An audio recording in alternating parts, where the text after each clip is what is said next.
आज के बाद मैं आपको मेरे दफ्तर में कभी देखना नहीं चाहता हूं। आप जैसे आदमी का क्या भरोसा। तबाह हो जाओ यहां से।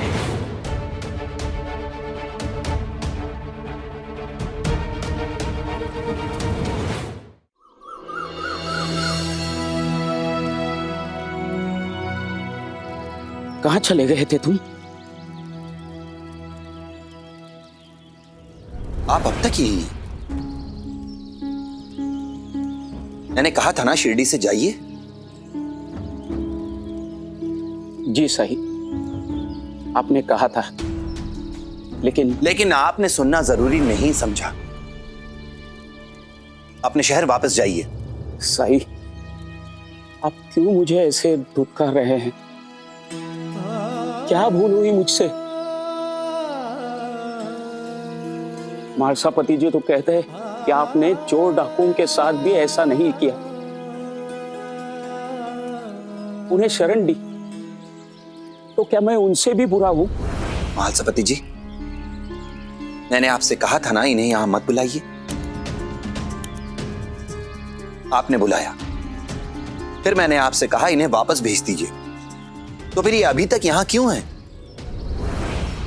साईं, कृपा करके मेरे साथ ऐसा मत कीजिए। बड़ी आस लेकर आया हूं यहां इतनी दूर से। मालसापति जी, इनके वापस जाने का इंतजाम कीजिए।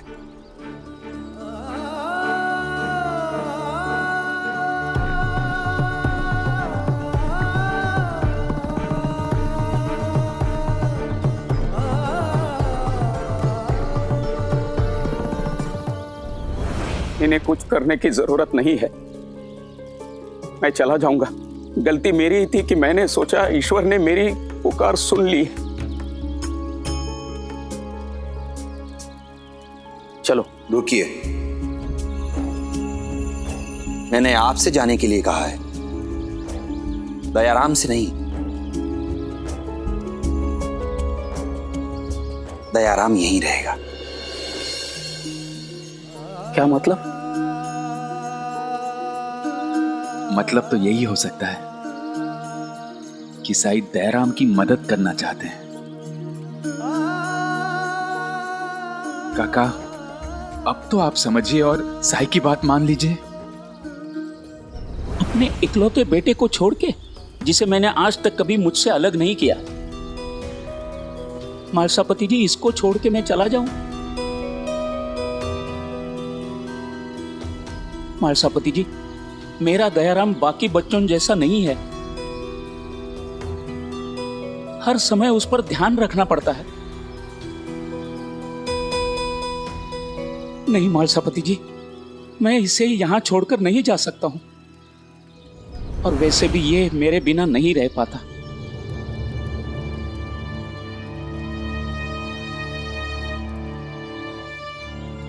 चलो।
आज तक दयाराम कभी मेरा हाथ छोड़कर किसी अजनबी के पास नहीं गया था।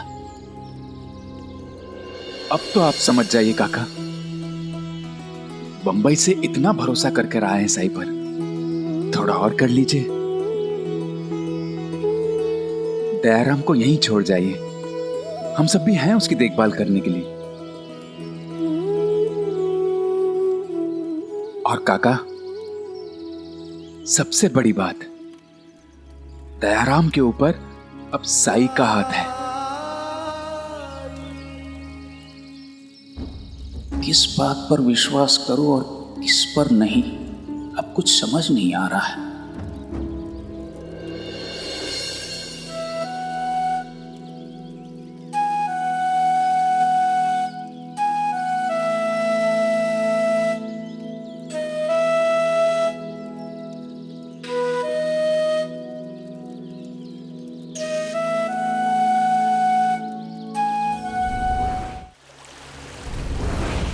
दयाराम को अकेला छोड़ा है? हे भगवान, इसके पहले हमने कभी अपने पड़ोसियों के यहाँ भी दयाराम को अकेला नहीं छोड़ा, और आज आप उसे इतने मील दूर शिरडी में छोड़ा है। एक बार भी सोचा नहीं आपने? मेरा तुम्हें जितनी दयाराम की फिक्र है उतनी मुझे भी है, पर साई। कुछ नहीं सुनना है मुझे कि किस किस ने क्या क्या कहा। आज तक आप दयाराम को लेकर अपनी मनमानी करते आए हैं। न जाने दयाराम को कितने ही साधु, फकीर, हकीम, वैद्य के पास ले गए, लेकिन कोई फायदा नहीं हुआ। हमारी सारी बचत उसमें खर्च हो गई, लेकिन मैंने आपको कभी रोका टोका नहीं, क्योंकि ये सब आप दयाराम की भलाई के लिए कर रहे थे। लेकिन उसे हमसे इतनी दूर अकेला छोड़ देने में क्या भलाई हो सकती है उसकी? मीरा, हमें उसे फौरन वापस लाने जाना है, बस अभी जाना है। आप मेरे साथ चलते हैं तो ठीक है, वरना मैं अकेली चली जाऊंगी। मैं किसी भी सूरत में अपने बेटे को अकेला नहीं छोड़ूंगी। मीरा, तुम। नमस्कार काका। अरे बाला, तुम? शुक्र है भगवान का कि आप आ गए। चलिए दफ्तर, जल्दी चलिए। क्या हुआ बाला, क्या बात है? सेठ जी पिछले कुछ दिनों से आपको रोज याद कर रहे हैं। अरे ये सबसे पहले यही तो बताना था मुझे, लेकिन दयाराम को साथ में न देखकर बात मेरे दिमाग से ही निकल गई। ये रोज आ रहे हैं पूछने कि आप आए या नहीं।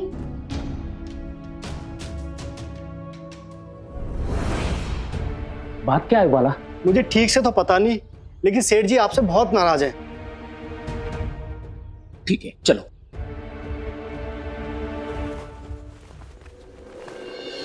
मैंने पहले ही कहा था, मत जाइए शिरडी, मत जाइए। एक परेशानी कम थी जो दूसरी आ गई। इधर सेठ जी नाराज हो गए, उधर बेचारा दयाराम अकेला है। पता नहीं क्या होगा अब।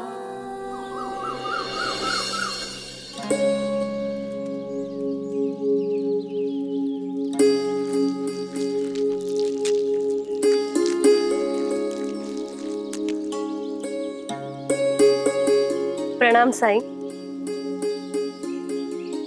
रोज की तरह आज फिर मैं दयाराम को आपके पास छोड़कर जा रही हूँ। राम जी भला करे।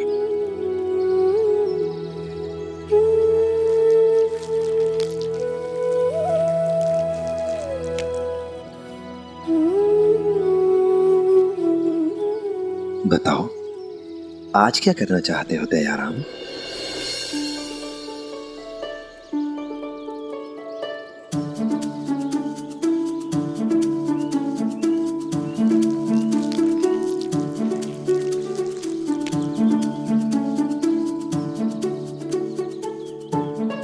ये लोग दिए बना रहे हैं ना?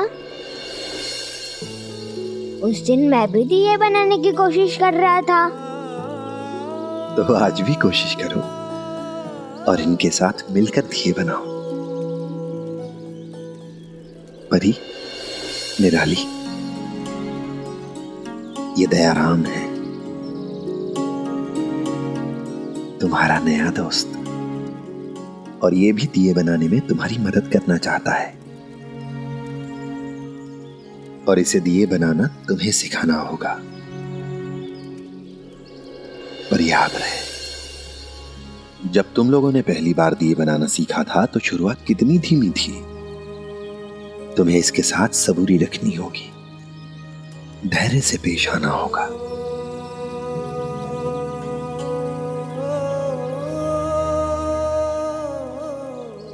जी साईं, दया को हम सबूरी के साथ सिखाएंगे।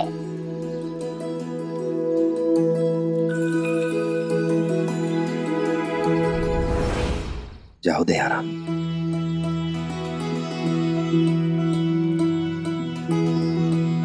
दयाराम, क्या तुम बाहर से थोड़ी गीली मिट्टी लेकर आओगे? अभी लाया।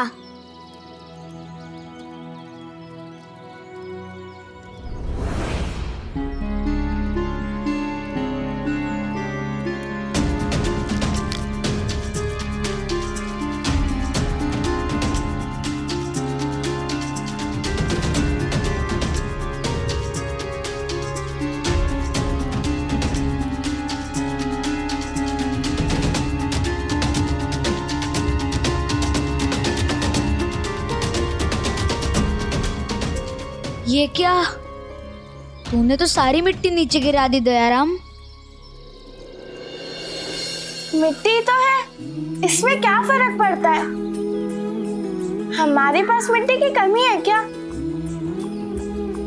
आ दयाराम, हम तुम्हें सिखाते कि दिए कैसे बनाए जाते हैं।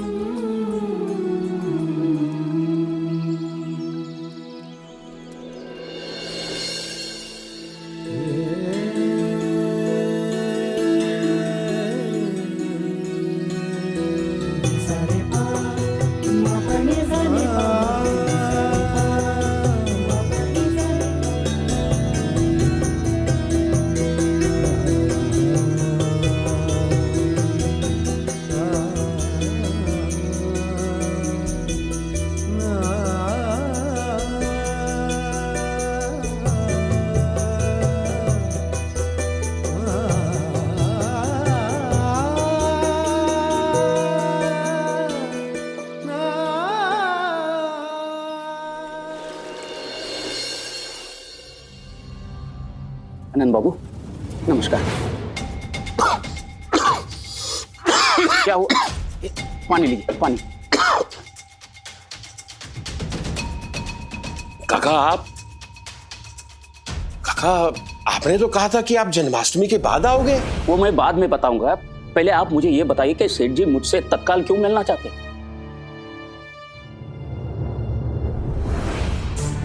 अगर काका को सेठ जी से मिलने दिया तो मेरा भेद खुल जाएगा। सेठ जी के आने से पहले इसे यहां से चलता करना होगा मुझे। काका, आपने आने में बहुत देर कर दी। सेठ जी आपकी राह देख रहे थे, फिर निराश होकर चले गए।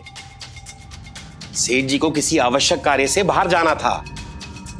जाने से पहले सेठ जी ने आपको नौकरी से निकाल दिया और कह गए हैं कि जब भी काका आए उन्हें कहें कि अपना सामान समेटे और चलते बने। सेठ जी आपकी शक्ल भी देखना नहीं चाहते हैं। क्या ऐसा किया क्या है मैंने? काका, सेठ जी आपसे बहुत नाराज है।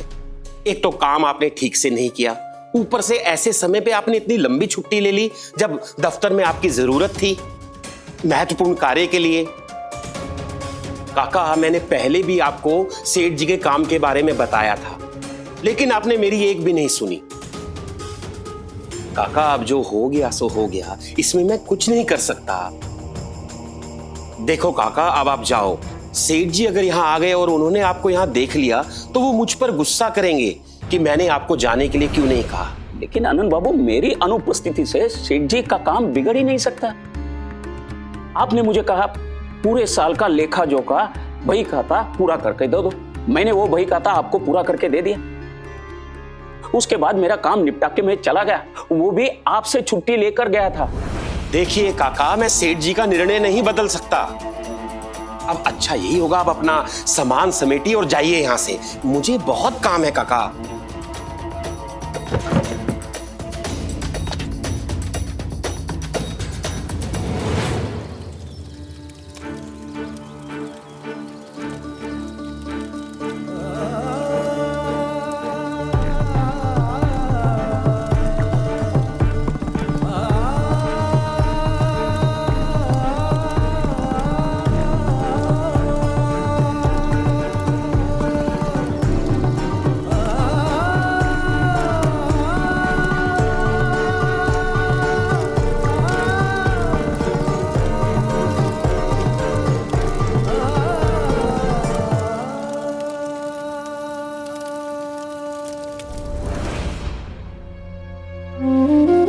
पता नहीं अनजाने में क्या पाप हुआ है मुझसे, जो इन दिनों मेरा इतना बुरा वक्त चल रहा है।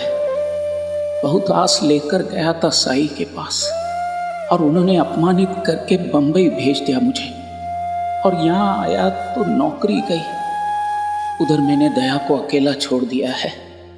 पता नहीं वो किस हाल में होगा। मैं ना घर का रहा ना घाट का। अब क्या करूंगा मैं?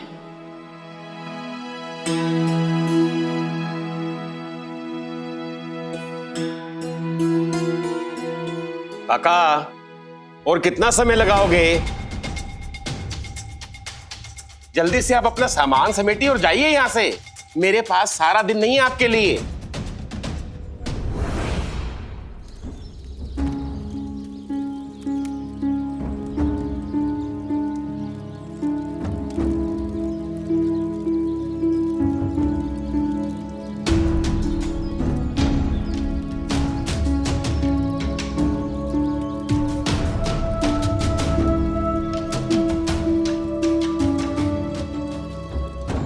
क्या हुआ साई?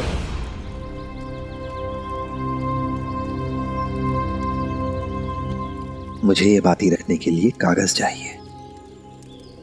कागज? हाँ, याद आया। जिप्री दीदी झंडे बनाने के लिए पुराने दुपट्टे के साथ कुछ कागज भी लाई थी।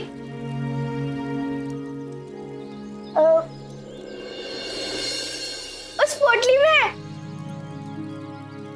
मन में साई के क्या है कौन जान पाए। ओम साई ओम साई ओम साई ओम। आ जा रहे हो?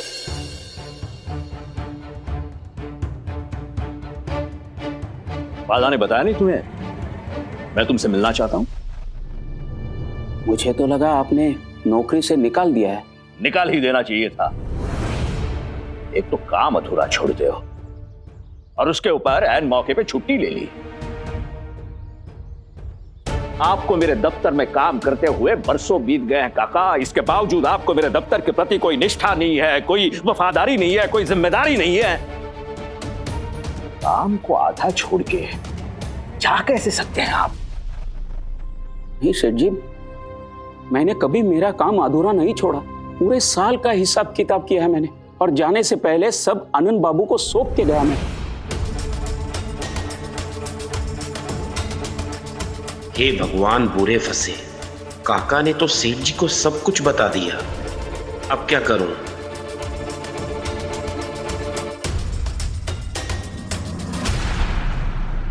एक तो काम चोरी और ऊपर से झूठ। काका, आपने 1 साल क्या 1 महीने का बही खाता भी ठीक से पूरा नहीं किया है ना मुनीम जी? जी सेठ जी। ये सच नहीं है अनंत बाबू। अनंत बाबू, आप तो जानते हैं कि मैंने पूरी रात जागकर उन बही खातों को पूरा किया था, और जाने से पहले अनंत बाबू ने उसे जांचा भी था। उन्हें कोई गलती नहीं मिली थी। ये सब झूठ है सेठ जी। काका झूठ बोल रहे हैं।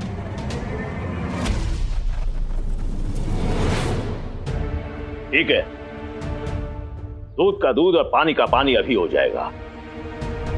मुनीम जी। जी। उस दिन जो बही खाता मुझे दिखाया था, चलाइए तो। जी। ये लीजिए सेठ जी।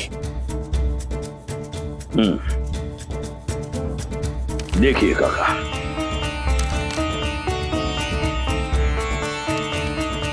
देखिए पूरी है ये। माफ कीजिएगा सेठ जी, ये मेरी लिखाई नहीं है।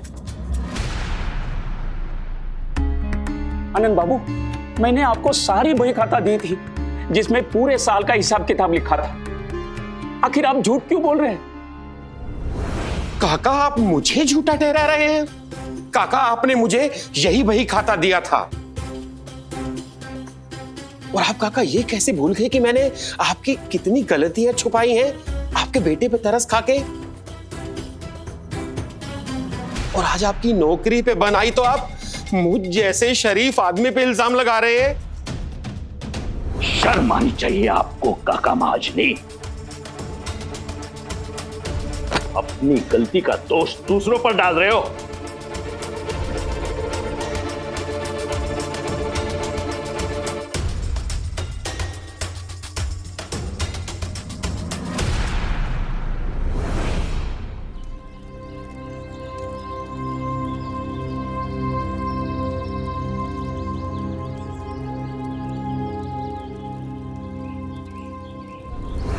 निराली, साई ने थोड़ी देर पहले कागज मांगा था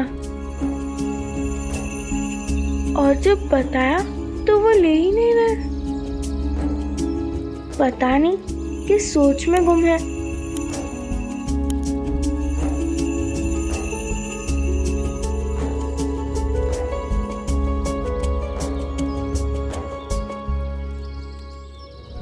सेठ जी, मैं उन बही खातों को ढूंढता हूँ जो मैंने आनंद बाबू को दी थी। यही दफ्तर में कहीं होनी चाहिए। रुको, आप दोबारा मेरे इस दफ्तर में कदम नहीं रखोगे काका। मैं पहले यह सोच रहा था कि आपको एक कड़ी चेतावनी देकर छोड़ दूं, या फिर जितने दिन आप अनुपस्थित रहे उतने दिनों की तनख्वाह काट दूं, लेकिन नहीं। मैंने ये प्रत्यक्ष देखा है कि आप अपने दोष दूसरों पर मढ़ते हो और एक के बाद एक झूठ बोलते हो। इससे यही सिद्ध होता है कि आप सिर्फ कामचोर ही नहीं, बल्कि एक बुरी प्रवृत्ति के इंसान हैं आप। आज के बाद मैं आपको मेरे दफ्तर में कभी देखना नहीं चाहता हूं, और ना ही चाहता हूं कि आप मेरे इन बही खातों के गिर्द गिर्द भी जाओ, समझे? आप जैसे आदमी का क्या भरोसा। दबाओ, जाओ यहां से।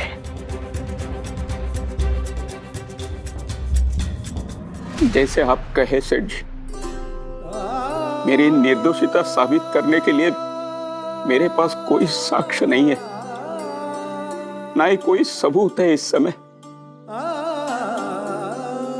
इसलिए जा रहा हूं यहां से। लेकिन अगर कहीं भगवान है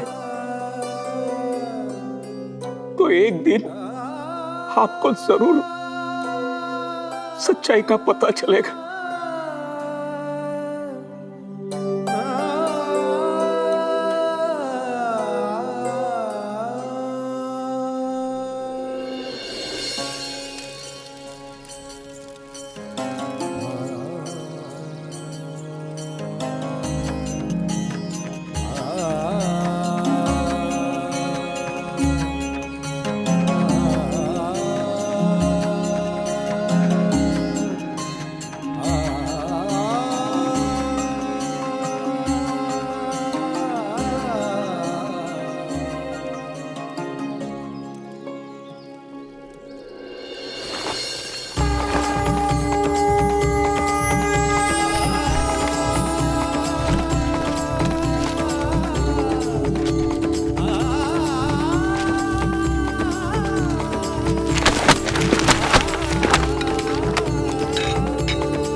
ये तो हिसाब किताब है।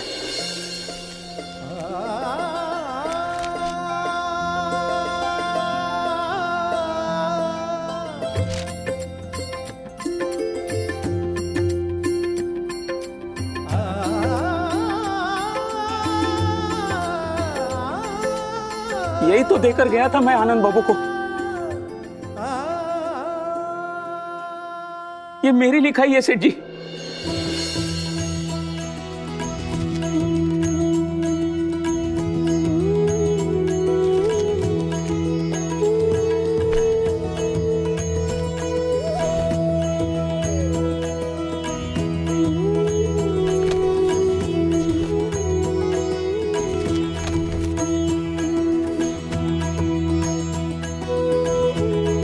ये तो पूरे साल का हिसाब किताब है और 16 आना सही भी है। मुझे एक बात बताइए काका, आपने पूरे साल का हिसाब क्यों दुरुस्त किया? मुझे तो बस इसी महीने का हिसाब चाहिए था। आनंद बाबू ने कहा था कि अगर तुम्हें छुट्टी चाहिए तो जाने से पहले मुझे पूरे साल का काम करना होगा।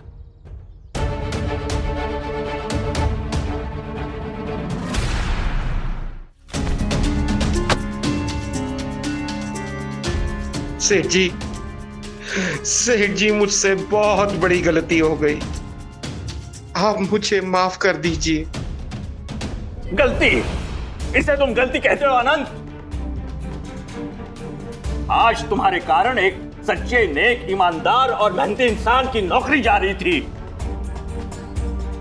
हमारे पास आने वाला एक नया काम हमारे हाथों से निकल रहा था। बस हो गया आनंद, मैं अभी इसी वक्त तुम्हें इस नौकरी से बर्खास्त कर रहा हूं। नहीं सेठ जी, क्षमा कर दीजिए। काका, काका आप मुझे माफ कर दीजिए काका।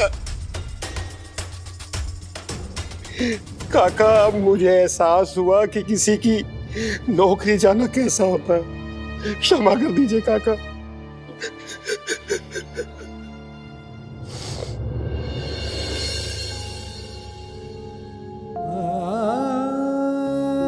सेठ जी, आनंद बाबू को माफ कर दीजिए।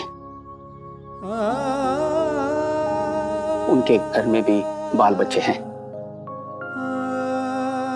और मैं नहीं चाहूंगा कि मेरे किसी दुश्मन को भी उस निराशा, उस मायूसी को महसूस करना पड़े जो थोड़ी देर पहले मैं कर रहा था। नौकरी जाने के बाद मुझे यह सूझ ही नहीं रहा था कि मैं मेरे परिवार का भरण पोषण कैसे करूंगा।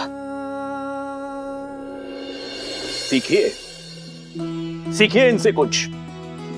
मैं तुम्हें नौकरी से नहीं निकालूंगा, लेकिन तुम्हारी गलती का एहसास तुम्हें कराना बहुत जरूरी है। आज से तुम्हें काका महाजनी के हाथ के नीचे काम करना होगा।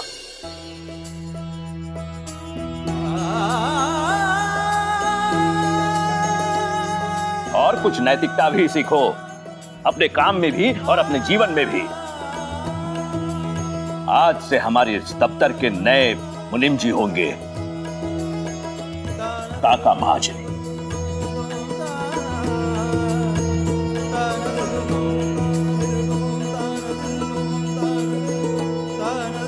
काका, आपने अपनी छुट्टी के लिए बहुत मेहनत की है और मुझे विश्वास है कि आपकी ये मेहनत जाया नहीं जाएगी। अब मुझे निश्चित रूप से वो निविदा भी मिलेगी। अब आप जाइए काका, कुछ समय अपने परिवार के साथ बिताइए।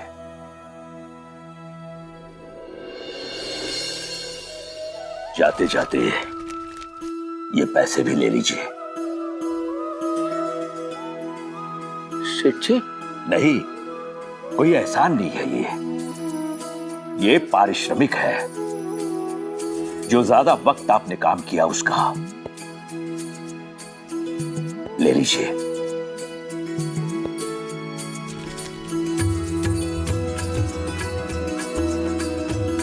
शुक्रिया सेठ जी।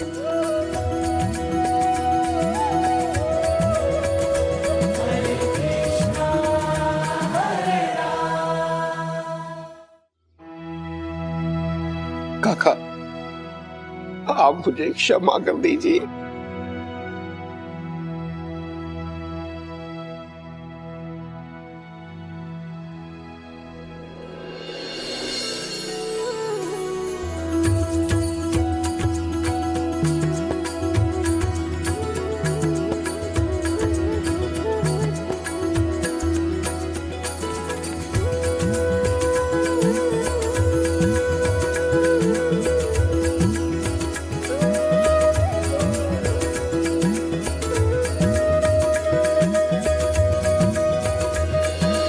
मां, मैं नहीं चाहता था कि आप यहां आए शिरडी में, और मैं ये भी नहीं चाहता कि आप द्वारका माई में कदम रखें।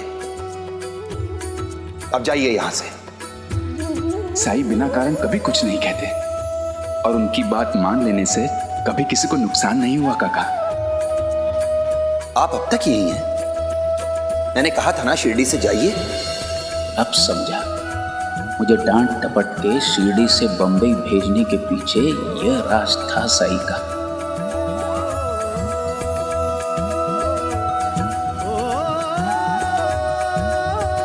धन्य है आप साईं।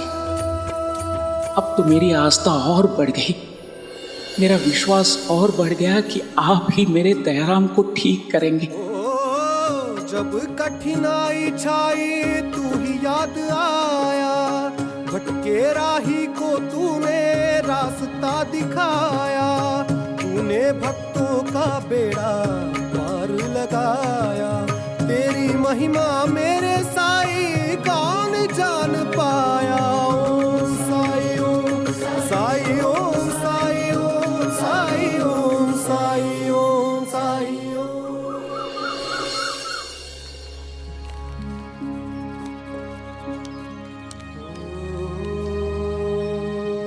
बच्चों, जल्दी जल्दी हाथ चलाओ।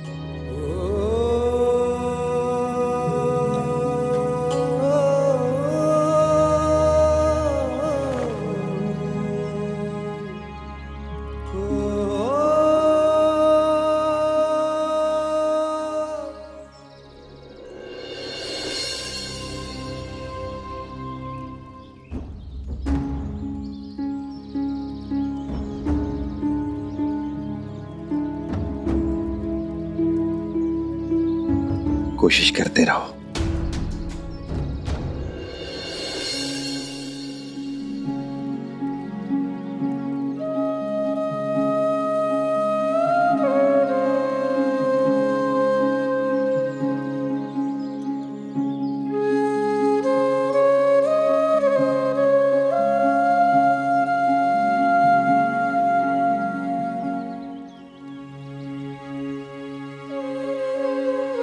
दया की मदद करे।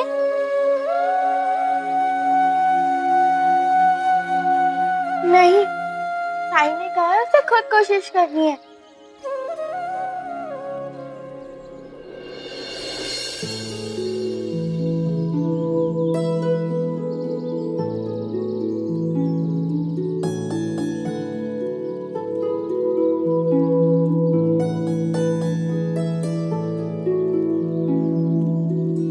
मैंने ठीक ठीक दिए बनाए हैं ना?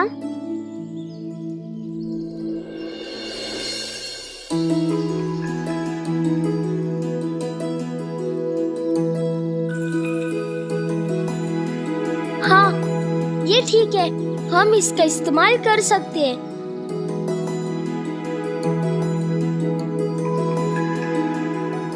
जाओ, इसे बाद दूसरे दियों के साथ सूखने के लिए रख दो।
अरे, ये क्या किया? सारे दिए तोड़ दिए। कितनी मेहनत से बनाए थे। थोड़ा ध्यान से रखना चाहिए था ना। अब फिर से बनाने पड़ेंगे। हाँ, 2 दिन में जन्माष्टमी है। द्वारका माई को हम दियों से पूरा भरना चाहते थे, अब कैसे पूरा होगा?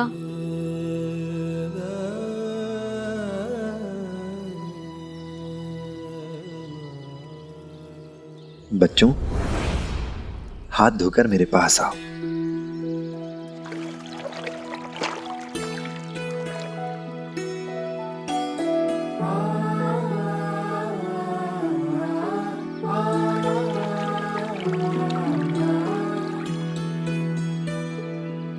बैठो।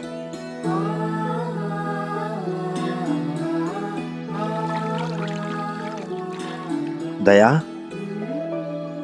तुम भी यहाँ आओ।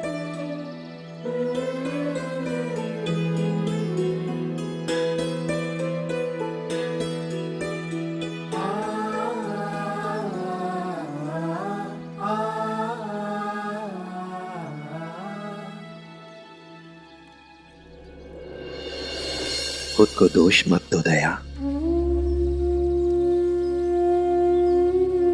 दयाराम, तुम्हारी मंशा अच्छी थी, मैं जानता हूं।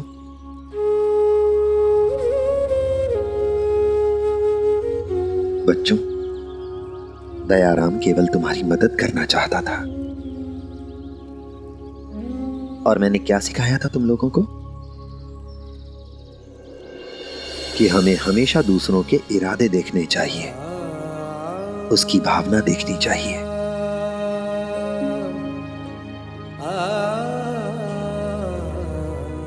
अच्छा, एक बात बताओ, अगर हम खाना जमीन पर फेंकें तो क्या ये ठीक है? नहीं साईं, बिल्कुल नहीं। भोजन बर्बाद करना नहीं चाहिए।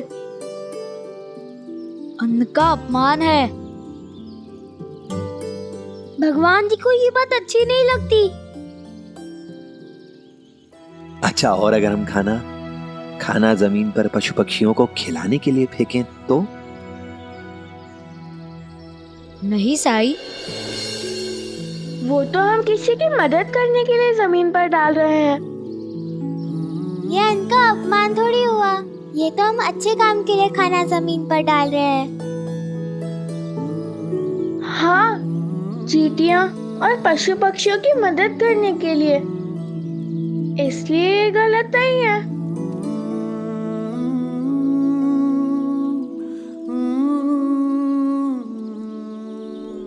हम समझ गए साईं।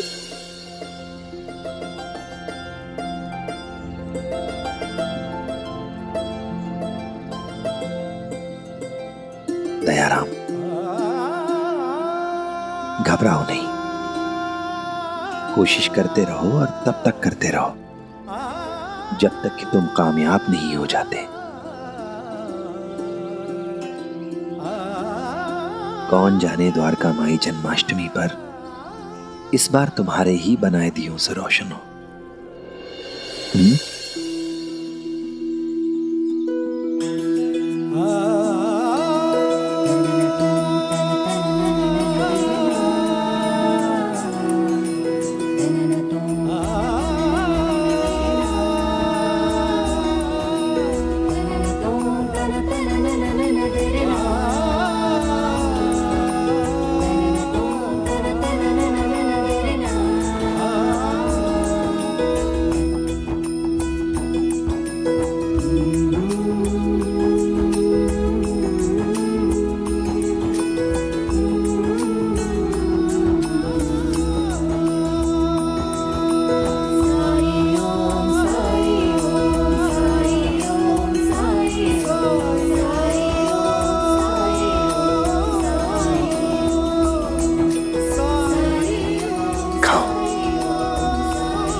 चोर है ये, चोर।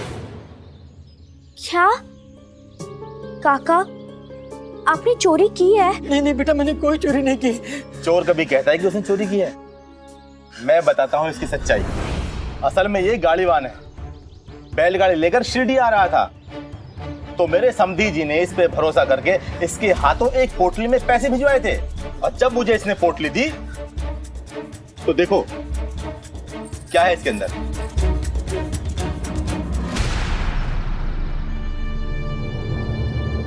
तुकाराम ने मुझे ये पोटली देकर मुझे मूर्ख बनाया है। ये तो शुक्र है भगवान का कि मैंने पोटली समय पर देख ली। झूठ है ये, मैं अपनी आई की कसम खा के कहता हूँ, मैंने कोई पैसे चोरी नहीं किए। अरे मैंने तो पोटली खोलकर भी नहीं देखी। मूर्ख समझा है हमें। लेकिन ये अपनी आई की कसम झूठी क्यों खाएंगे? चोरों की कसमें सब झूठी होती है। अगर आप मेरी बात मानेंगे तो ऐसा करते हैं, हम साईं के पास चलते हैं। ठीक है। देखा साईं का करिश्मा। तुम चाहती थी ना कि मुझे तरक्की मिले, तो लो मेरी पदोन्नति हो गई। मेरा अब मैं मुनीम हूं अपने दफ्तर का। लेकिन मैं तो आपको मना ही कर रही थी जाने से। अगर आप नहीं भी चाहते तो भी ये तो होना ही था। मीरा, तुम समझ नहीं रही हो। मेरे यहाँ न होने के कारण ही आनंद बाबू ने उनकी गलतियों का सारा दोष मुझ पर डाल दिया और सेठ जी की नजर में मुझे गलत साबित कर दिया। अगर मैं यहाँ होता तो आनंद बाबू ये सब कुछ नहीं कर पाते और ना ही सेठ जी उनका झूठ पकड़कर मेरी मेहनत का, मेरी निष्ठा का प्रमाण देख पाते। सच कहूं मीरा, उन भई हाथों का समय पर मिलना ही साईं का चमत्कार है। मीरा, तुम अभी भी साईं पर विश्वास क्यों नहीं कर पा रही हो? क्योंकि इससे कहीं ज्यादा चिंता मुझे अपने बेटे की है। आप जाइए और दयाराम को वापस ले आइए। पता नहीं वो वहां किस हाल में होगा। नहीं मीरा, अब मुझे दयाराम की बिल्कुल चिंता नहीं है। वो साईं के शरण में है, वहां उसका बाल भी बाका नहीं हो सकता। मीरा, तुम कहती है तो ठीक है, लेकिन इस बार हम दोनों जाएंगे शिरडी। इसी बहाने तुम अपनी आंखों से साईं की महिमा भी देख लोगी। और सासू माँ? मेरे काका का बेटा है सुबोध, वो आजकल घर पर ही रहता है, परीक्षा की तैयारी कर रहा है। मैं उसे कहूंगा कि यहाँ आकर पढ़े, साथ साथ आई की भी देखभाल होगी। आखिर आई उसकी भी तो काकी है ना?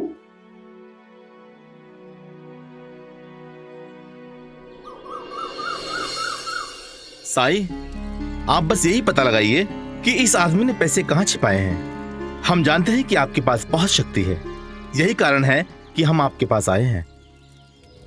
साईं, अगर मुझे पता होता कि पैसे कहाँ हैं, तो मैं इन लोगों से मर क्यों खाता? जो पैसे मैंने लिए ही नहीं, वो मैं इन्हें कहाँ से लौटाऊं? साईं, मुझे जो कुछ दिया गया था मैंने वैसे के वैसे इन्हें सौंप दिया। क्या आप इसे आज शाम तक की मोहलत दे सकते हैं? अगर आज शाम तक ये आपके पैसे वापस ना लौटाए तो आप इसके साथ जो चाहें वो कर सकते हैं।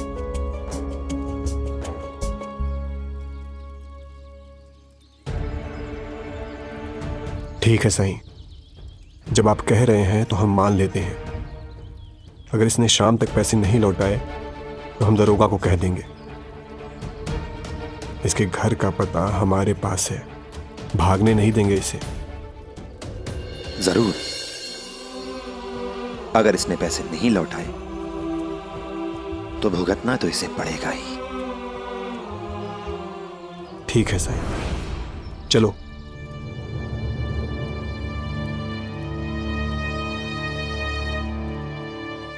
साईं, मैं पैसे कहां से लाऊंगा? तुम्हें संगमनेर पता है? हाँ हाँ, पता है साईं। तो आओ मेरे साथ।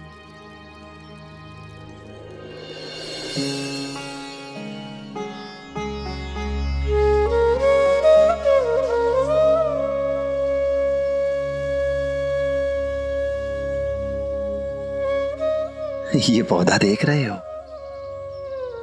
ये पौधा तात्या मेरे लिए संगमनेर से लाया था और मैं ऐसे ही फूलों से इस जन्माष्टमी पर द्वारका माई को सजाना चाहता हूं। पर मेरे पास सिर्फ एक ही पौधा है क्या तुम ऐसे ही कुछ फूल मेरे लिए संगमनेर से ला सकते हो? साईं, आपको फूल चाहिए? अगर शाम तक मैंने उनके पैसे नहीं लौटाए तो दरोगा मुझे पकड़ कर ले जाएगा साईं। सबूरी, अपनी आंखें और अपने कान खुले रखना, और हां, दिल भी।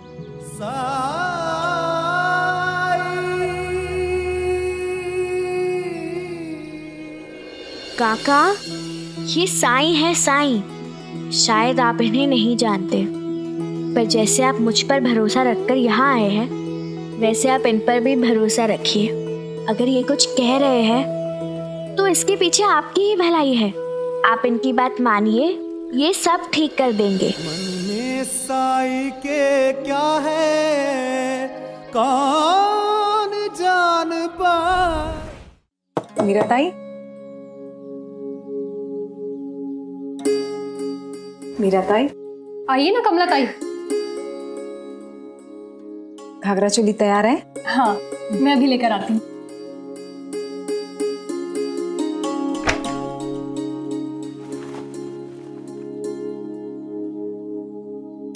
ये लीजिए।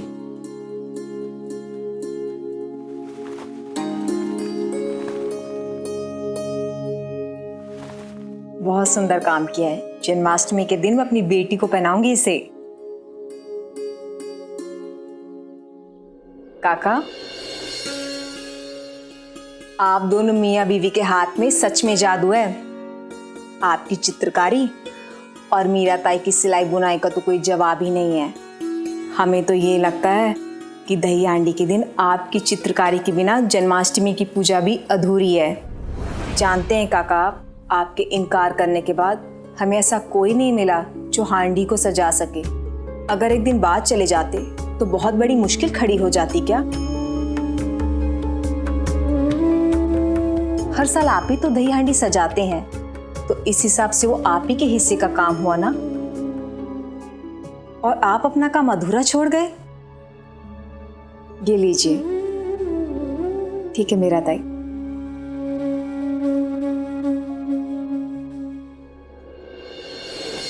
कमला ताई सही कह रहे थी। मैं अपनी आस्था और अपने स्वार्थ में इतना खो गया था कि जो काम मैं इतने बरसों से प्रथा के तौर पर कर रहा था उसे नजरअंदाज किया, और इसी वजह से कई लोगों का दिल भी दुखाया। मुझे ऐसा नहीं करना चाहिए था।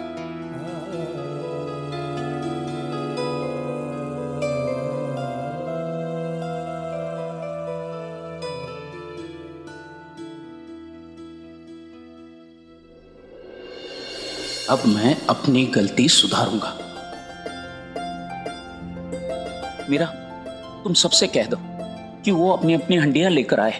मैं आज रात को ही सभी हंडियों को सजा दूंगा, और उसके बाद कल हम शिरडी के लिए प्रस्थान करेंगे।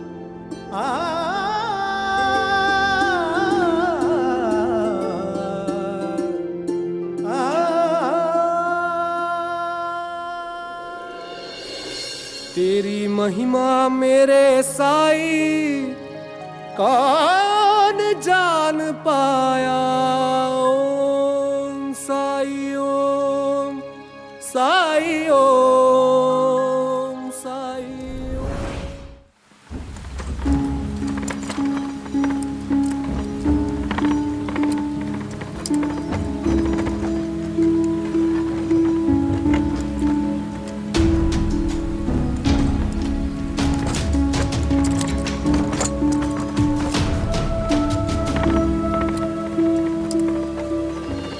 आंखें खुली रखना, उससे क्या हो जाएगा। ऐसे सड़क चलते वो पोटली थोड़ी ना दिख जाएगी पैसों की। और तो और साईं ने ये क्यों कहा कि अपना दिल खुला रखना? क्या मतलब है साईं की बातों का? ऐसे ही उलझन में था मैं, साईं ने और उलझा दिया। ये कैसा न्याय है? गाड़ीवान, मेरे भाई के घर शादी है और यहाँ से थोड़ी दूर पे मेरी गाड़ी खराब हो गई है। बहुत देर से किसी गाड़ी की तलाश कर रहा हूँ, तो मुझे मेरे भाई के घर पहुँचा दोगे? अभी भी 2 कोस दूर है, मैं वहां चल के नहीं जा पाऊंगा।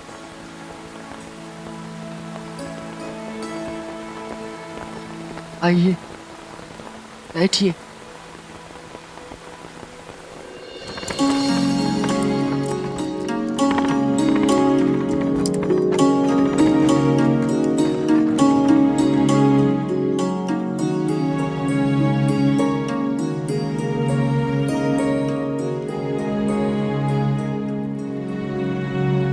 ये लो, रख लो। धन्यवाद।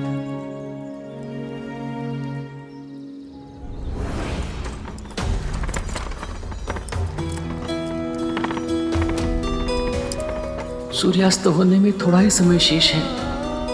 अगर पैसे नहीं मिले तो कारावार जाना पड़ेगा मुझे। झिपरी ने कहा था साईं सब ठीक कर देंगे। इसी उम्मीद पे मैं साईं के लिए वो फूल लेने संगमनेर जा रहा हूँ। हे भगवान, उस लड़की के विश्वास को सच साबित कर दे।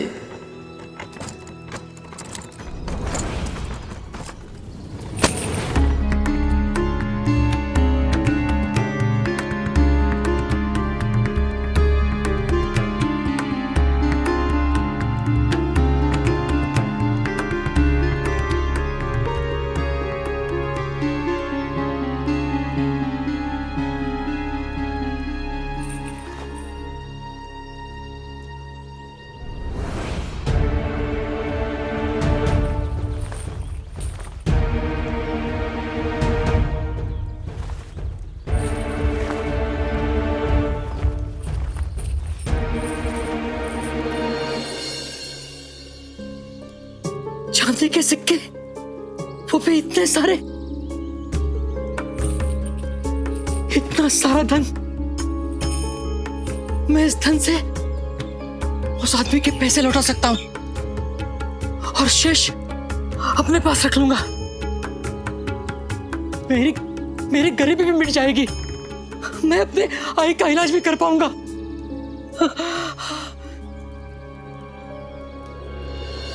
शायद ये भगवान का आशीर्वाद है मेरे लिए।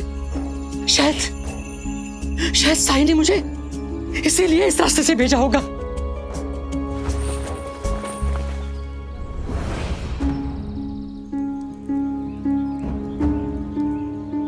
लेकिन वो तो फकीर है,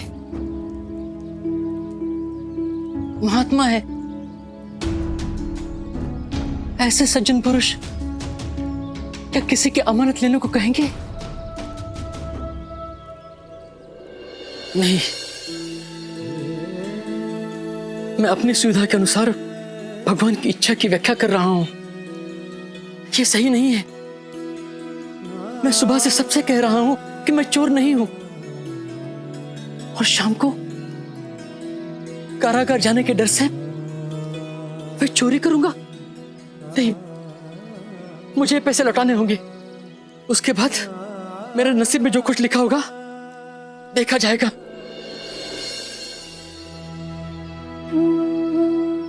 बहुत बहुत शुक्रिया।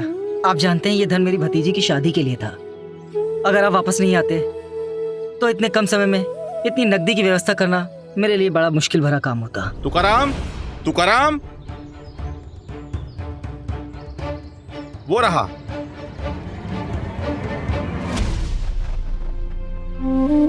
हे भगवान, अब क्या होगा?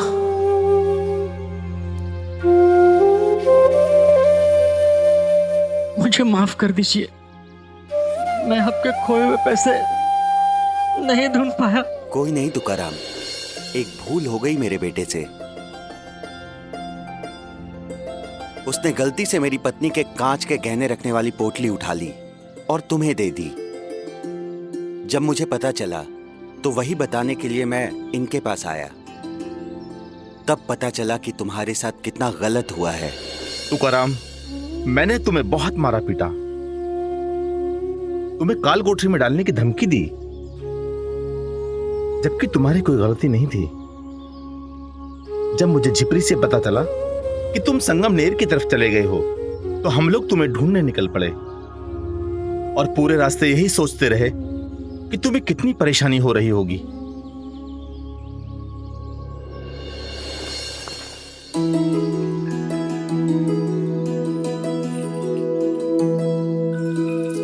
ये रख लीजिए हमारी तरफ से क्षतिपूर्ति समझकर।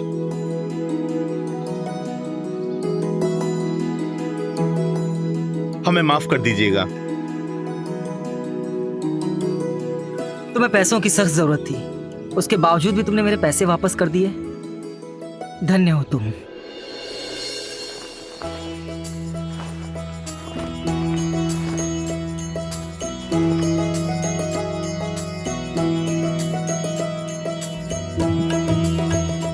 ये लो। तुम जैसे सच्चे, सहनशील और ईमानदार व्यक्ति की जितनी मदद करूं वो कम है। भविष्य में आपको किसी भी चीज की जरूरत हो तो मेरे पास आइएगा।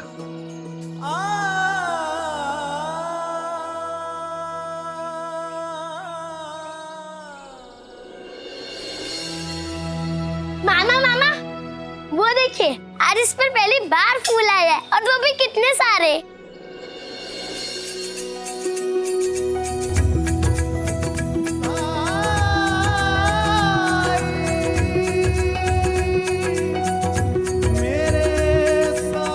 साईं,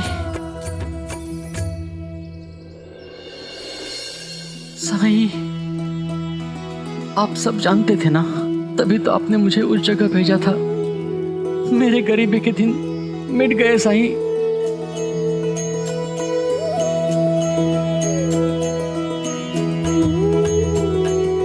ये सब आप ही की कृपा से हुआ है।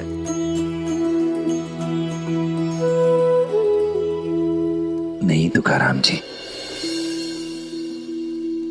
ये इसलिए हुआ क्योंकि आपने सही रास्ता चुना, अपने दिल को खुला रखा, अपने अंतर मन की बात सुनी।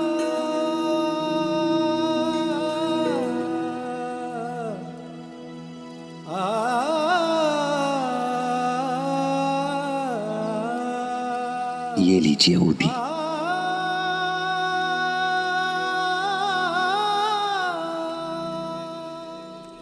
इसे अपनी मां को दीजिएगा, उन्हें आराम मिलेगा।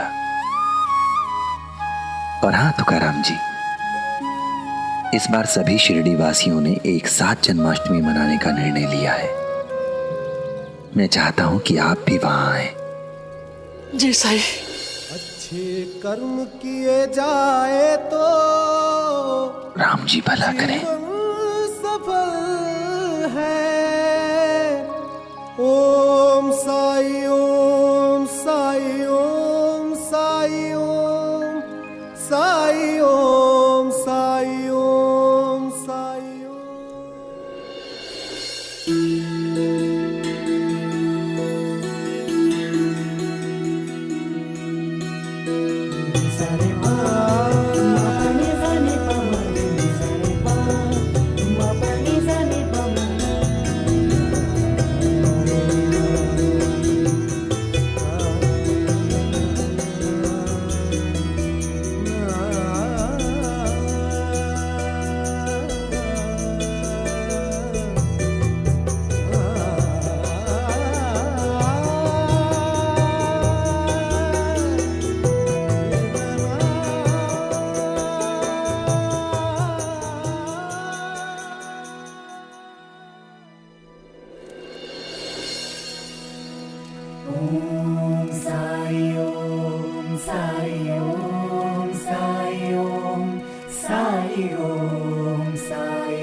थोड़ा तो खाना खा लो बेटा।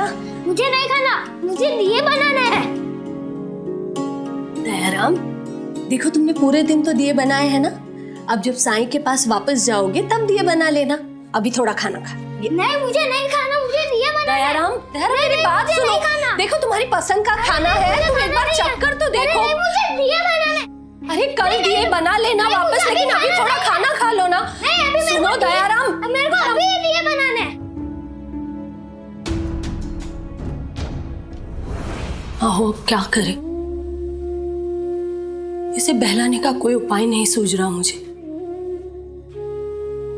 अगर काका महाजनिया होते तो वो बताते कि इसे कैसे फुसलाया जाता है।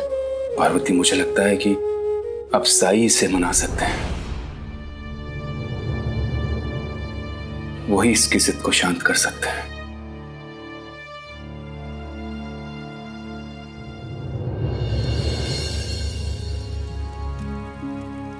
आओ दयाराम, मुझे तुम्हारा ही इंतजार था।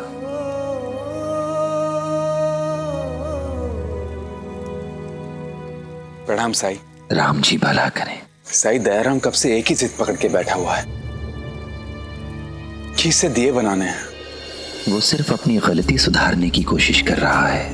आओ दयाराम, दिए बनाओ।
तुम दिए बना सकते हो दयाराम, बस खुद पर भरोसा रखो, बाकी सब अपने आप हो जाएगा।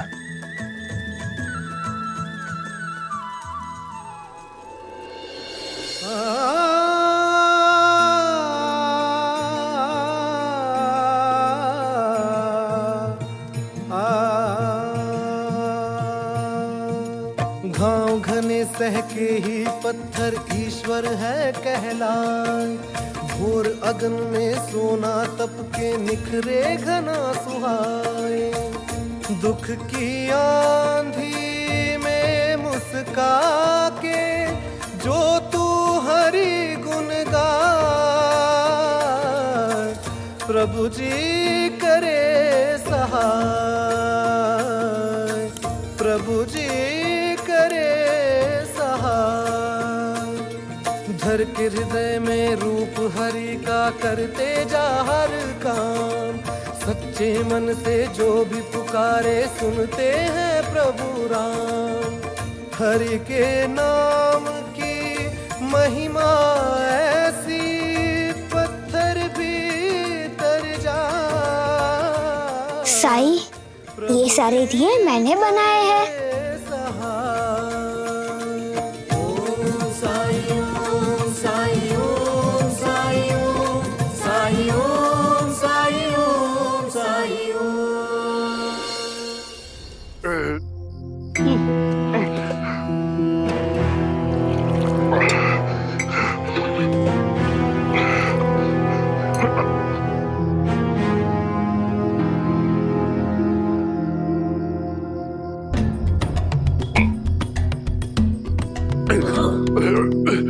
हरिओम।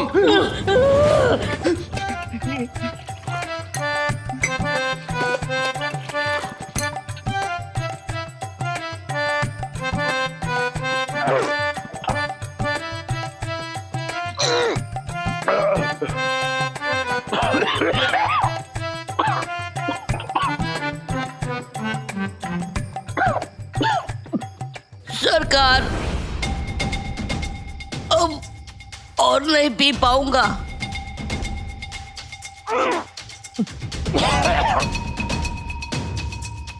एक बूंद भी और पिया तो मर जाऊंगा सरकार। चुप! भगवान को धन्यवाद दो, धन्यवाद कि तुम लोगों को कुलकर्णी सरकार भूखा प्यासा नहीं मार रहे हैं। इतना ही नहीं, और भी खाना है तुम लोगों को। हाँ, वो देखो,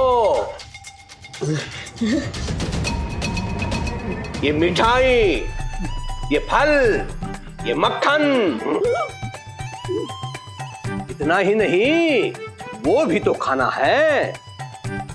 जलेबी, काजू, बादाम और ये पूरा घी।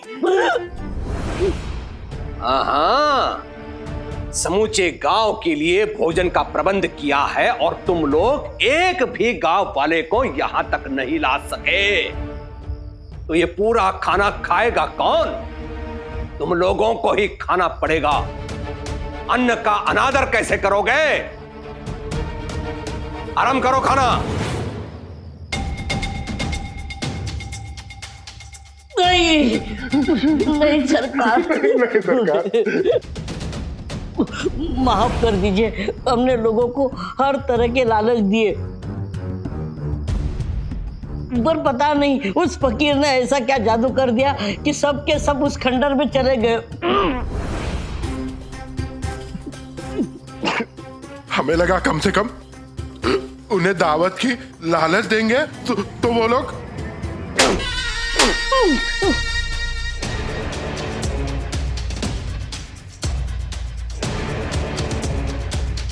तुम्हारी ये योजना असफल हो रही है, ये मुझे बताया क्यों नहीं? एक तो अपनी विफलता मुझसे छुपाई, ऊपर से पूरे गांव के लिए भोजन का प्रबंध किया। तुम लोग जानते हो ना कि मैं पैसे व्यर्थ नहीं करता।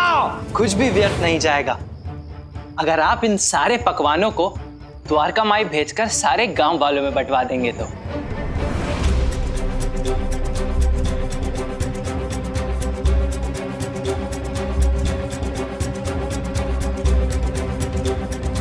ये गांव वाले यहां ना आकर मेरा अपमान करें और तुम चाहते हो कि ये प्रसाद में उनके लिए खंडर भिजवाऊं? प्रसाद तो भगवान का होता है, तो उस पर आपका क्या अधिकार?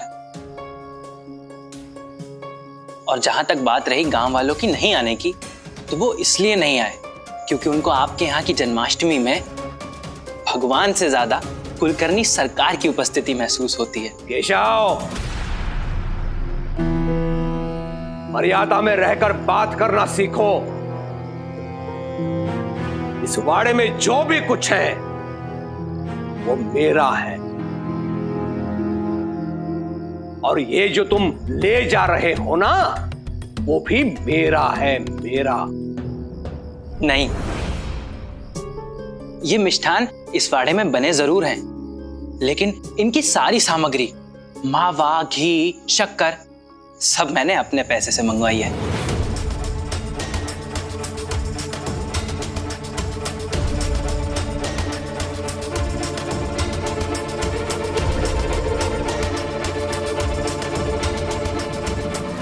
कुछ दिन शिरडी से बाहर क्या रहा, ये लोग अपनी औकात भूल गए हैं। इन्हें फिर से याद दिलाना होगा कि ये किसके गांव में रह रहे हैं। नाथों के भूत बातों से नहीं मानते हैं। हरिओम। अब ध्यान से सुनो।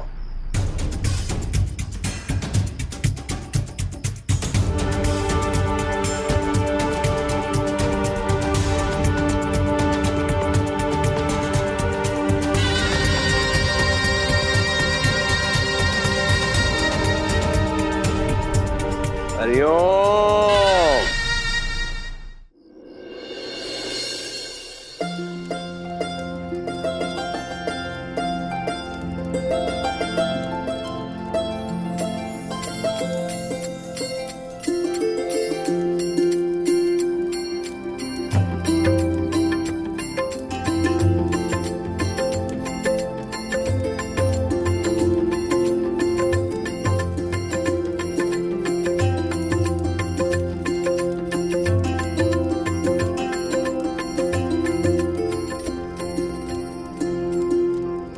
पिताजी अपना अहंकार छोड़ पाते तो समझते कि साईं पर लोगों की इतनी श्रद्धा क्यों है, क्यों लोगों की द्वारका माई में इतनी आस्था है। उन्हें नहीं पता वो क्या खो रहे हैं, लेकिन शायद ये भी साईं की मर्जी होगी।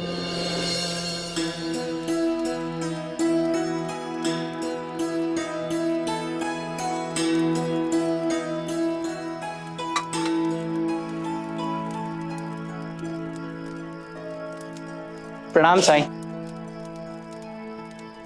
राम जी भला करें।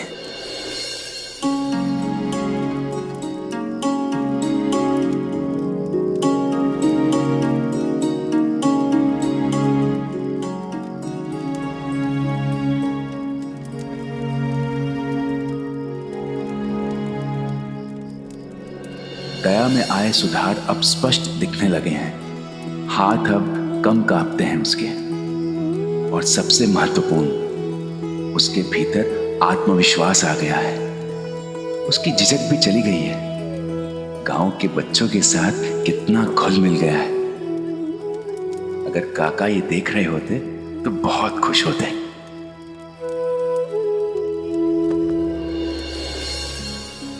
चलिए महासवती जी, श्री कृष्ण जन्मोत्सव का समय हो गया है। जी।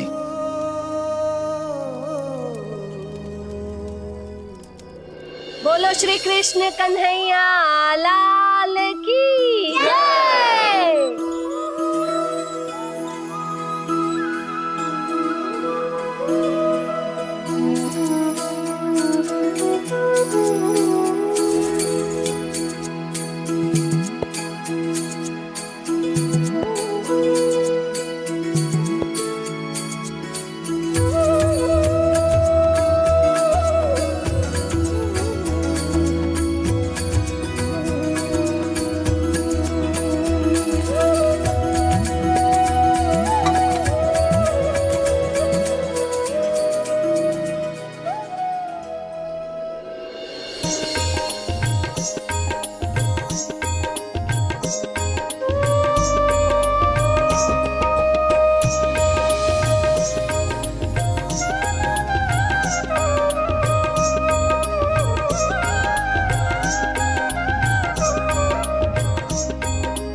लाल की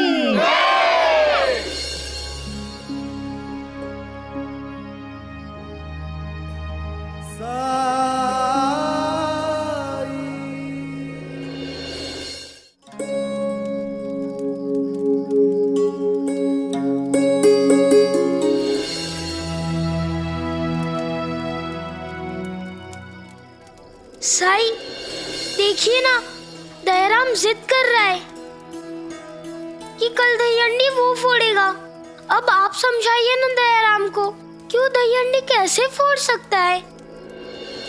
साई, मैंने कभी हंडी नहीं फोड़ी, इस बार मुझे फोड़नी है।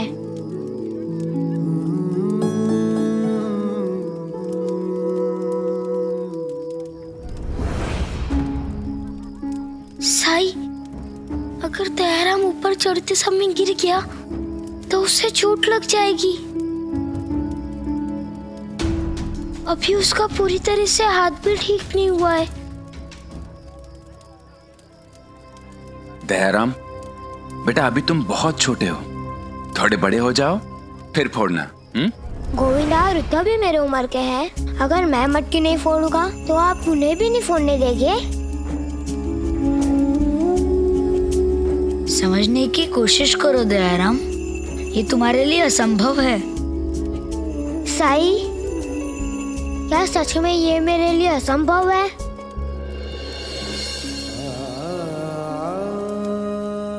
इस संसार में असंभव जैसा कुछ नहीं होता दयाराम। और कल तो श्री कृष्ण का दिन है। जैसा वो चाहेंगे वैसा ही होगा। और कौन जाने श्री कृष्ण क्या चाहते हैं। तेरी महिमा मेरे साई कौन जान पाया। ओम साई ओम साई ओम साई ओम।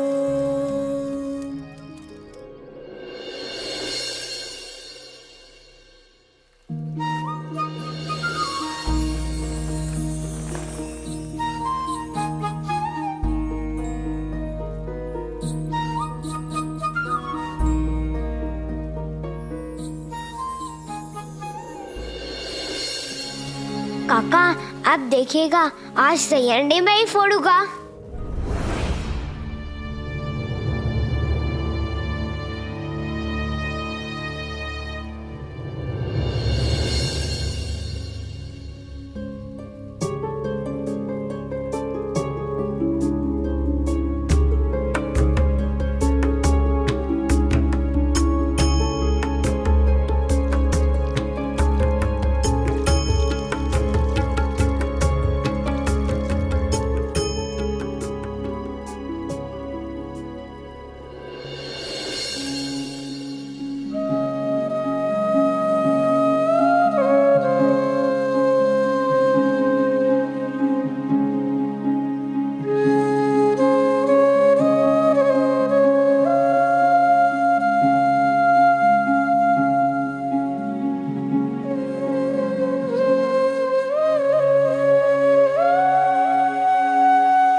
मालसापति जी के घर पर तो ताला लगा हुआ है।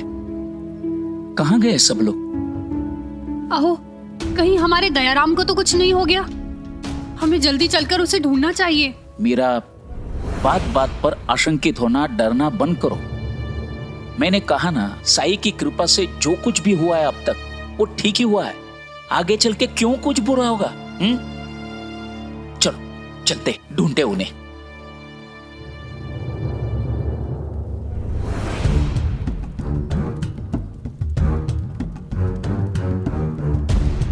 पंता जी, लगता है अब तक किसी को काटा नहीं। किसी के चिल्लाने की आवाज भी नहीं आ रही है। हाँ पंता जी, जाकर देखिए। हाँ।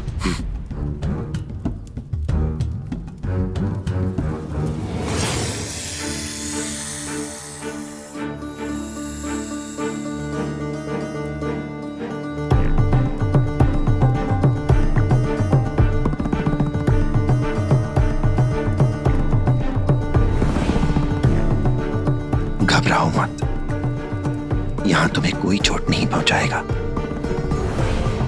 और हाँ, तुम चाहो तो हमारी मदद कर सकते हो।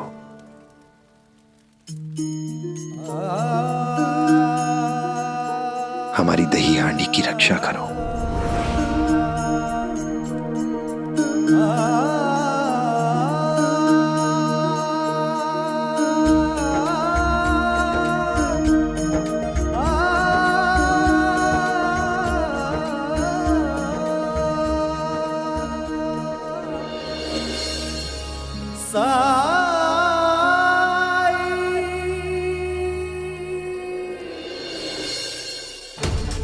पंता जी। हाँ पंता जी, अरे क्या हुआ? आप इतने डरे क्यों हैं? उस बैरागी ने सांप को हाथ में पकड़ रखा है।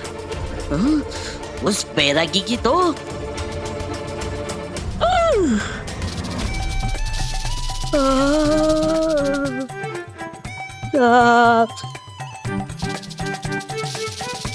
अरे अंता जी, ये सांप तो अपनी तरफ आ रहा है। पंता जी, अब क्या करें? अब क्या, चलकर सूचित करते सरकार को। पिछली बार नहीं किया था, वो नाराज हो गए थे।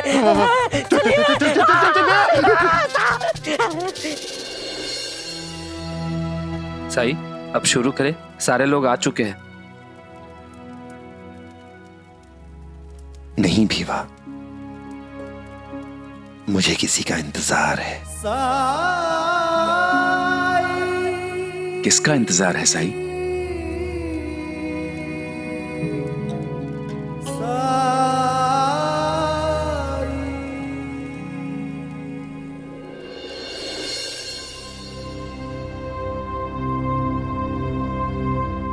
ताई, गांव में कोई दिखाई नहीं दे रहा है। दिखाई कैसे देंगे? दही हांडी जो शुरू होने वाली है द्वारका माई में। यानी मालसापति जी और दयाराम वही होंगे। चलो हम भी चलते हैं वहां।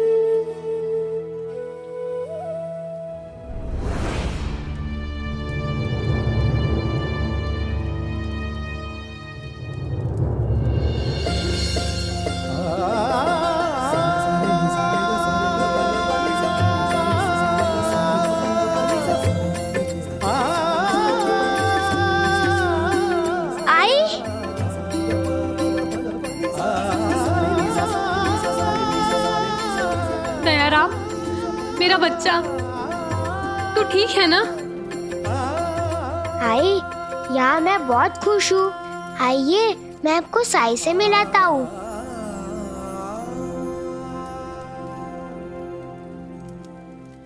आई, ये है साई। राम जी भला करें। आओ, क्या हुआ? इस बार साई मुझसे मिलेंगे क्या? अगर फिर से नाराज हो गए तो?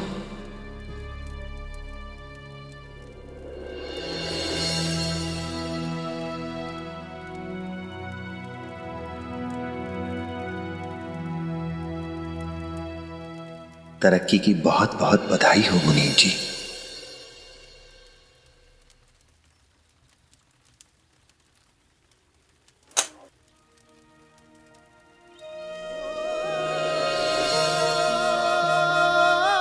साई, आपको समझने में भूल हो गई मुझसे।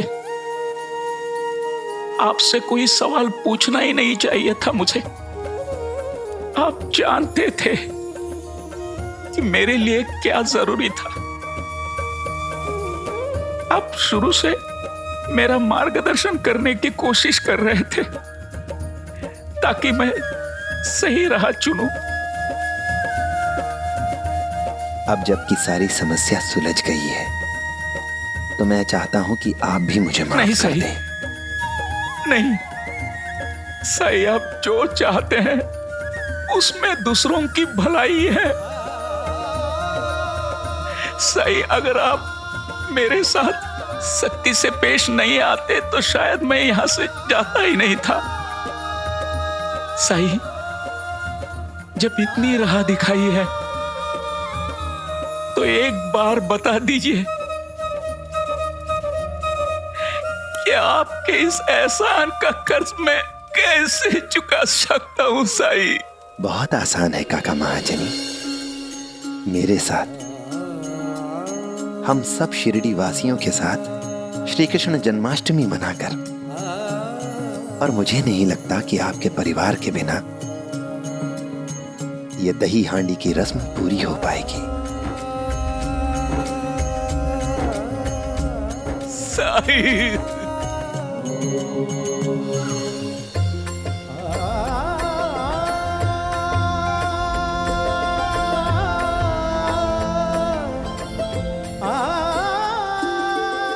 भीवा, अब हम उत्सव शुरू कर सकते हैं।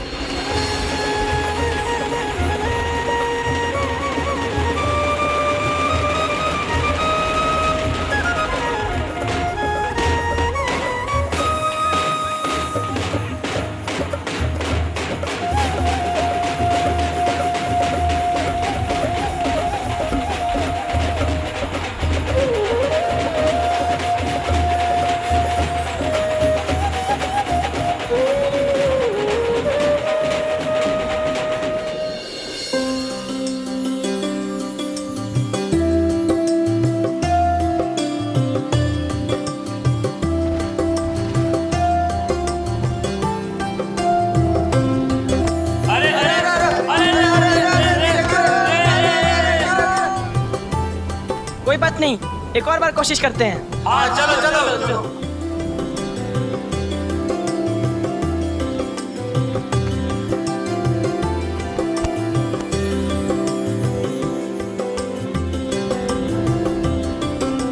संभाल कर गोविंदा।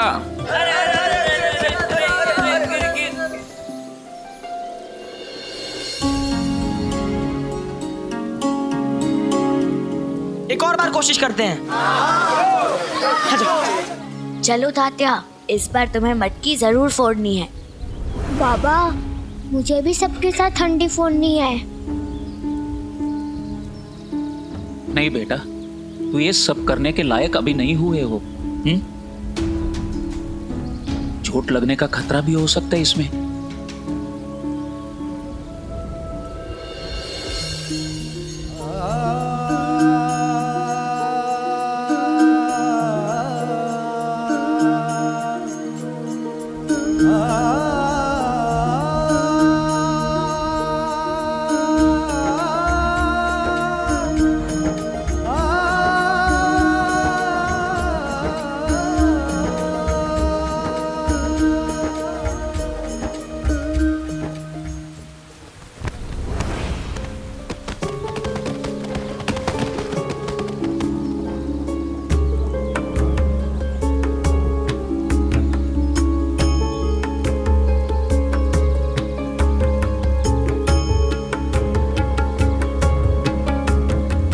साईं, हमने कितनी बार कोशिश की, लेकिन हांडी फोड़ना तो दूर, हम हांडी को छू तक नहीं पाए।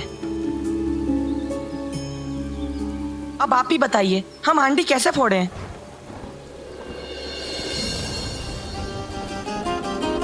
बहुत आसान है तात्या। किसी ऐसे को अपनी टोली में शामिल कर लो जो ऊपर चढ़ के हांडी फोड़ सके।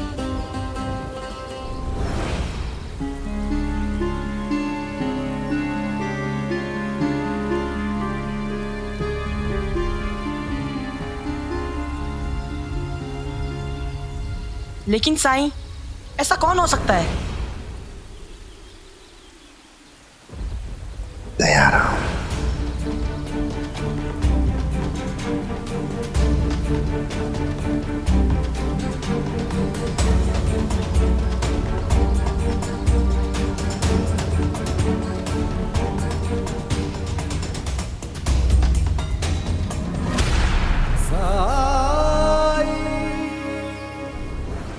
दयाराम, तुम्हें भी कोशिश करनी थी ना।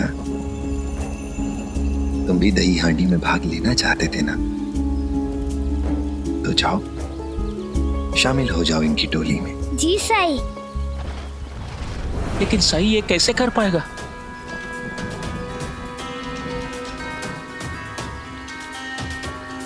नहीं नहीं, इसे मत भेजिए। ये नहीं कर पाएगा, इसे चोट लग जाएगी। अगर दयाराम को खुद पर भरोसा है कि वो कर सकता है, तो उसके विश्वास को यकीन में बदलने के लिए आपको उसका साथ देना चाहिए। इस समय आपके बेटे को आपके प्रोत्साहन की जरूरत है। अपने बेटे को अपनी छत्र छाया से दूर करके स्नेह के बंधन से थोड़ी छूट देके कुछ करने की आजादी दीजिए इसे।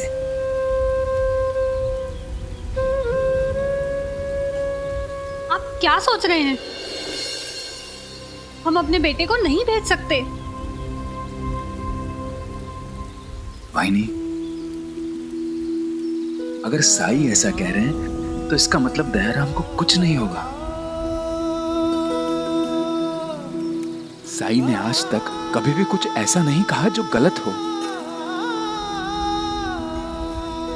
वाहिनी, आपके मन में शंका है क्योंकि आप साई को नहीं जानते। महालसापति भाऊ, मैं मानती हूँ कि मैं साईं को नहीं जानती, लेकिन आप लोग भी तो मेरे बेटे को मुझसे बेहतर नहीं जानते हैं ना। मैं जानती हूँ ये सब दयाराम के लिए नहीं है। उसके हाथ और बच्चों जैसे नहीं हैं।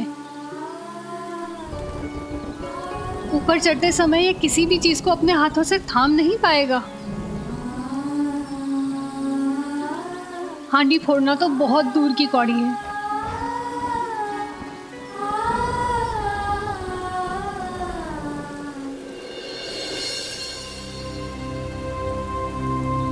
आप चुप क्यों हैं? मना कर दीजिए ना इन सबको। जाने दीजिए अपने बेटे को, भरोसा रखिए मुझ पर।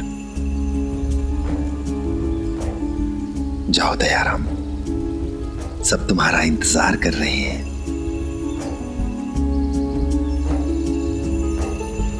मुझ पर भरोसा कीजिए।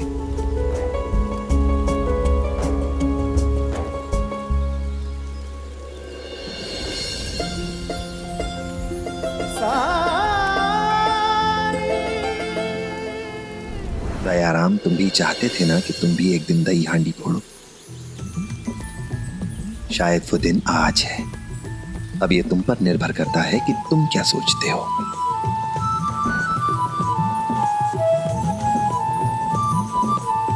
तुम ये कर सकते हो या नहीं? जाओ। मैं कर सकता हूँ साई।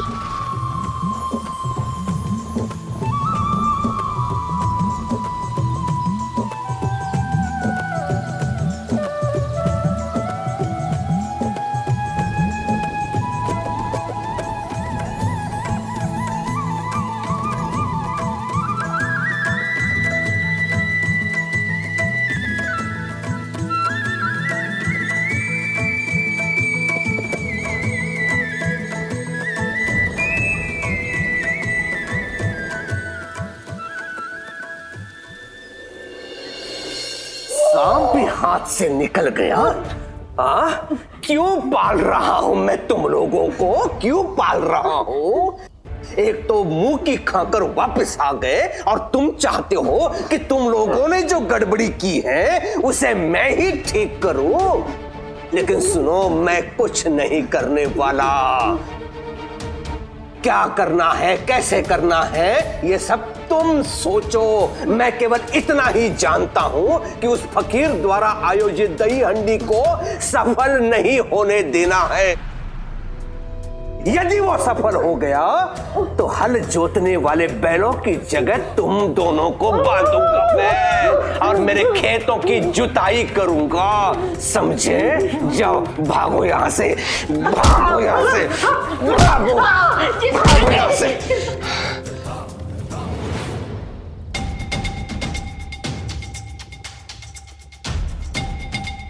हरिओम हरिओम।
सही, उसको चोट आ सकती है, उसे रोक दीजिए, उसके बस की बात नहीं है। काका, आपको मुझ पर भरोसा था, इसीलिए आप दयाराम को यहाँ लेकर आए। और अब समय आ गया है कि आप थोड़ा भरोसा अपने बेटे पर भी कीजिए।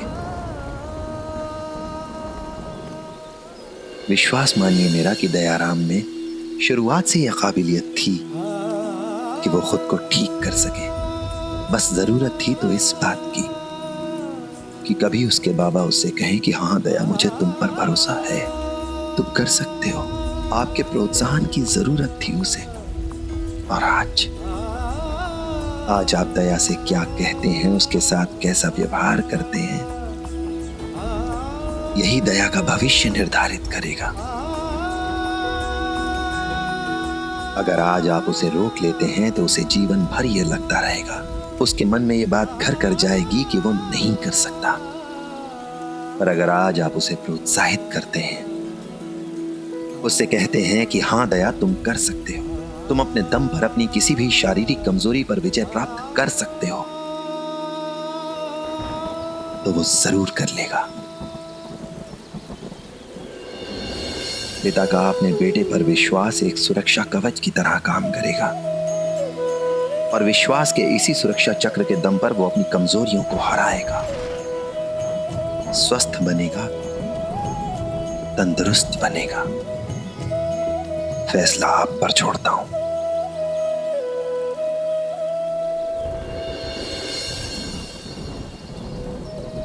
साईं, पिता का फैसला अपने बेटे के अच्छे भविष्य के लिए हो सकता है।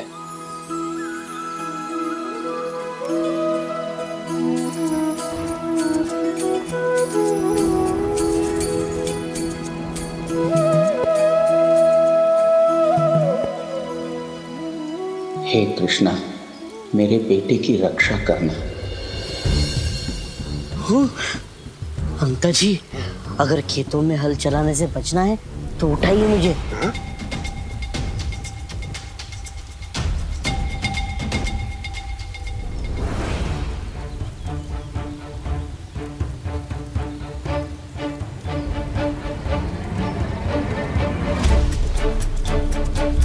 अंकल जी, हाँ, क्या हो रहा है वहाँ? पंता जी, एक बच्चा सबके कंधे के ऊपर पैर रख के मटकी की तरफ बढ़ रहा है। हाँ? यही मौका है, काट दीजिए रस्सी। हाँ? मटकी उसके सर पे फूटेगी और वो गिर जाएगा। हाँ?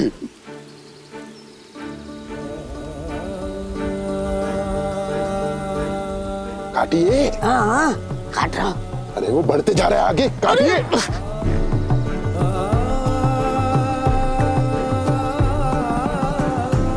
पंता जी, वो तो पहुंच भी गया।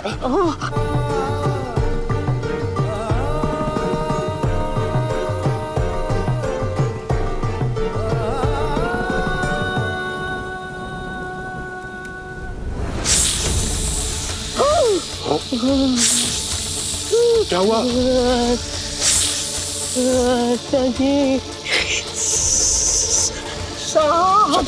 सांप?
तुम्हारे हाथ ठीक हो गए दयाराम?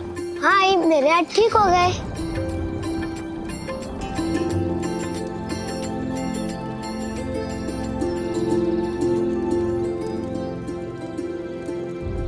साई, मैंने मटकी फोड़ी। साई। हाँ दयाराम, याद है मैंने तुमसे क्या कहा था? मैंने तुमसे कहा था ना कि अगर इंसान ठान ले तो कुछ भी असंभव नहीं है। साईं, समझ नहीं आता कैसे कहूं, आपका शुक्रिया अदा कैसे करूं। माता पिता का बच्चे की सुरक्षा के प्रति जरूरत से ज्यादा फिक्रमंद होना बच्चे के शारीरिक और मानसिक विकास के लिए हानिकारक होता है।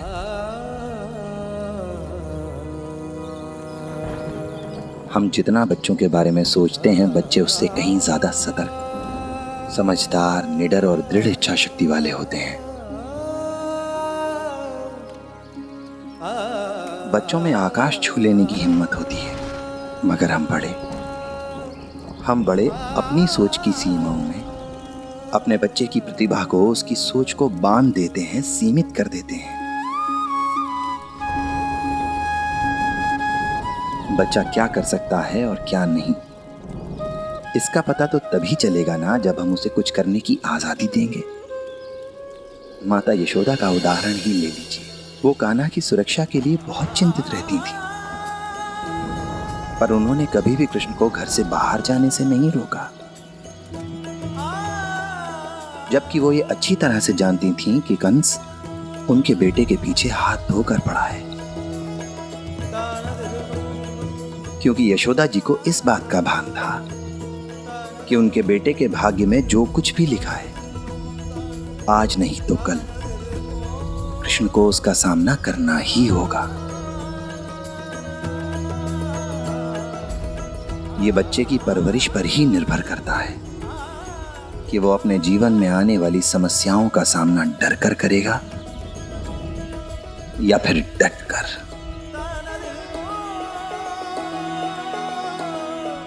मैं समझ गया सही, मैं समझ गया। आज से दयाराम को लेकर मैं कभी चिंतित नहीं रहूंगा, हमेशा उसे प्रोत्साहित ही करूंगा।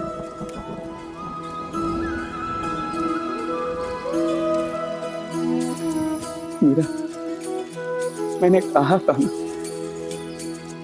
कि साईं सब कुछ ठीक कर देंगे। साईं, आपने मेरे बच्चे को ठीक किया, मेरे पति को तरक्की दिलाई, और मैं आप पर विश्वास करने से मना करती रही। मुझे माफ कर दीजिए साईं।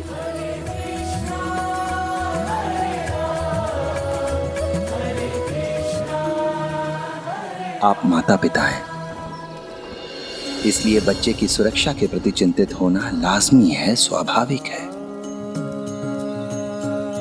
पर माफी मांगने की जरूरत नहीं है। जरूरत इस बात की है कि आप सब अपने बच्चों पर विश्वास कीजिए। अल्लाह मालिक।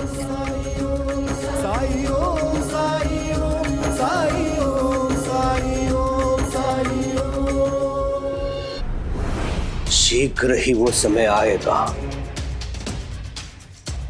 जो लोग आज उसके साथ त्योहार मना रहे हैं, जल्द ही वो उसके विरुद्ध हो जाएंगे। अब ना मैं चैन से बैठूंगा, ना उसे बैठने दूंगा। हरिओम।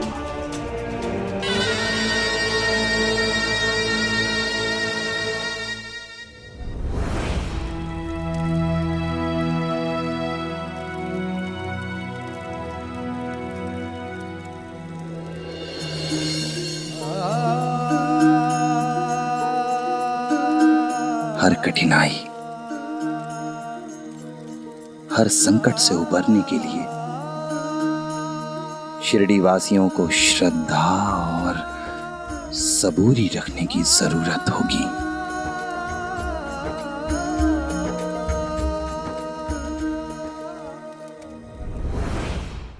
धार्मिक वीडियो सबसे पहले देखने के लिए हमारे चैनल को सब्सक्राइब करें और बेल आइकन दबाएं।